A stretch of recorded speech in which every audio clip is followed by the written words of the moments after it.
तो हेलो बच्चों, आज आपके लिए क्विक रिवीजन में सूत्र लेकर आए हैं। तो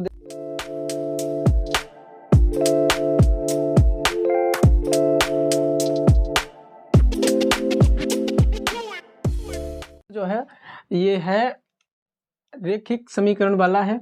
इसमें दो चर वाली रेखिक समीकरण। जो पहला सूत्र होता है a1/a2 not equal to b1/b2। जब ये स्थिति आती है तो इसमें क्या होता है कि रेखाएं प्रतिच्छेद करेंगी, एक दूसरे को एक बार ही काटेंगे, तो इसलिए एक हल होता है। और जब कोई भी हल हो, चाहे एक हो चाहे अनेक हो, तो वहां पर संगत रेखाएं होती हैं, तो संगत हैं। तो इस प्रकार से आप याद कर लेंगे।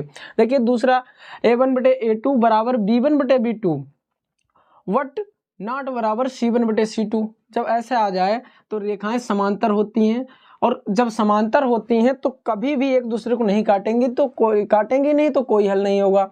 जब कोई हल नहीं होता तो असंगत होती है। बच्चों ध्यान रखना, जब हल है एक हो चाहे अनेक तब संगत है, और जब कोई हल नहीं होता तो असंगत होती है। इसलिए ये वाली लाइन याद रखना, असंगत होगी। तीसरी लाइन क्या है, a1/a2 equals to b1/b2 equals to c1/c2।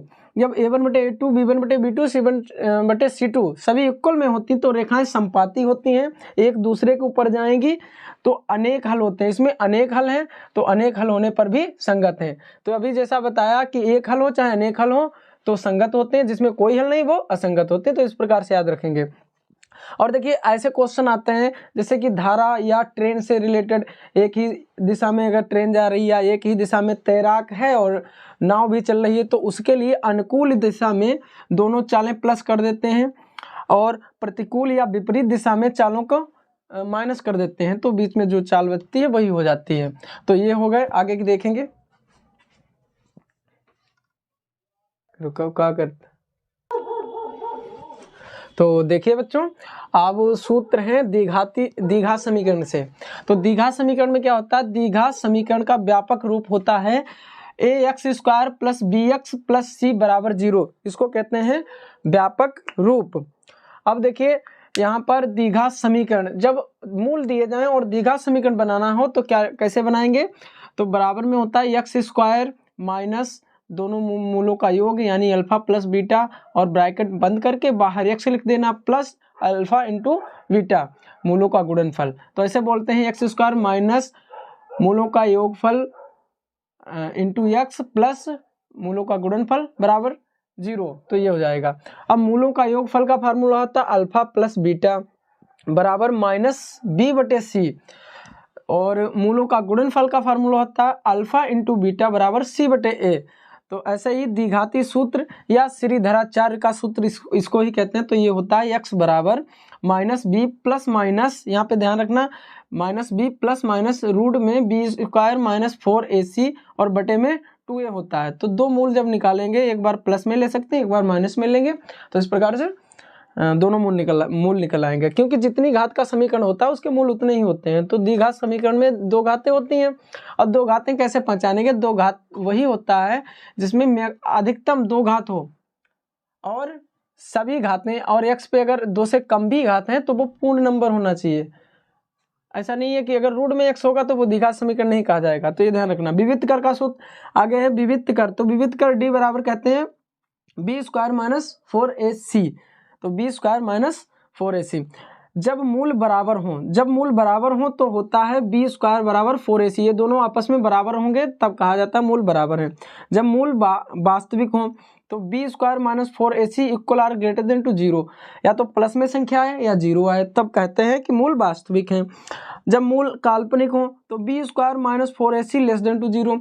जब इसका मान 0 से कम यानी कि माइनस में आता है तो वो काल्पनिक होते हैं। तो इस प्रकार से द्विघाती समीकरण आप तैयार कर सकते हैं।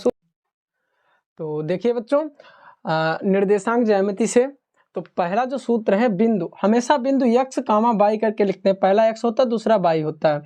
अगर इसमें पूछ लिया जाए x अक्ष से दूरी, तो x अक्ष से दूरी बराबर होता है y अक्ष से दूरी बराबर होता है x। और चतुर्थांश देखेंगे, देखिए बच्चों चतुर्थांश ये बनाया हुआ है x अक्ष माइनस x, y और माइनस y। तो x और y के बीच में जो प्रथम चतुर्थांश, द्वितीय, तृतीय और चतुर्थ होता है। प्रथम चतुर्थांश में प्लस प्लस होता है, और द्वितीय में माइनस प्लस होता है, तृतीय में माइनस माइनस, चतुर्थ में प्लस माइनस। तो कैसे याद करेंगे, देखिए सबसे पहले सबसे पहले x के मान देखो, ऐसे क्रम से याद कर लेना, प्लस माइनस माइनस प्लस, जो रेड से हैं वो x के मान है, प्लस माइनस माइनस प्लस। अब y के हैं वो ग्रीन से सब लिखे हुए हैं। तो देखिए इसमें क्या था, प्लस माइनस माइनस प्लस, तो इसमें क्या होगा, plus plus minus minus, plus plus minus minus. तो ऐसे करके याद कर लेंगे। अब देखिए अगला सूत्र है, बिंदु x1 कामा y1 व x2 कामा y2 के बीच की दूरी वाला ये इस पे सवाल आता है। तो दूरी वाला सवाल सूत्र क्या हो जाएगा, d बराबर under root x1 minus x2 का whole square plus y1 minus y2 का होल स्क्वायर, और रूट में बाद में निकाल लेंगे, वही मान हो जाएगा। अब देखिए अंतः विभाजन बिंदु निर्देशांक, जब बिंदु अंतः विभाजित कर रहे हों और विभाजन अनुपात हो m1 m2, तब उनके लिए सूत्र होता है m1 x2 plus m2 x1 बटे में m1 प्लस m2। जब अंतः विभाजन कर रहे हो तब कामा y निर्देशांक हो जाएगा m1 y2 plus m2 y1 बटे में m1 प्लस m2। देखो कैसे याद करोगे, जब है m1 है तो x2 होगा, जब m2 होगा तो x1 होगा, वही इसमें है। तो इस प्रकार से याद कर लेंगे। बाह्य विभाजन में क्या है, जहाँ पर ये प्लस था वहाँ पे यहाँ पे सिर्फ माइनस माइनस हो जाएगा, बाकी सेम वही हो जाएगा। अब देखिए आठवां जो होता है त्रिभुज का क्षेत्रफल, ये ऐसे सवाल आता है। तो त्रिभुज का क्षेत्रफल निर्देशांक दिए जाएंगे, 3 निर्देशांक दिए जाएंगे, त्रिभुज के बिंदु दिए जाएंगे।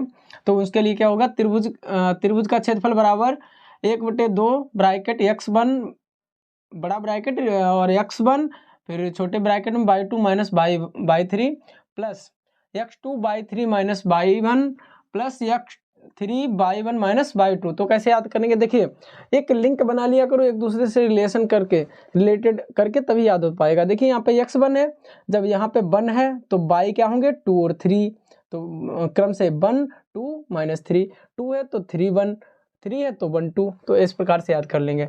संरेख बिंदु होने पर इस पे जरूर सवाल बनता है, सिद्ध करने को या ऐसे कहेगा कि दिए गए बिंदु सिद्ध कीजिए कि संरेख है। तो कैसे करेंगे, यही जो सूत्र होता है त्रिभुज का क्षेत्रफल, इसमें बराबर 0 हो जाता है तो 1/2 भी 0 हो जाएगा। तो यहाँ से देखिए ये पूरा सूत्र है बराबर में 0, अगर 0 आता है तो संरेखी बिंदु होते हैं, तो ये बताया जाता है।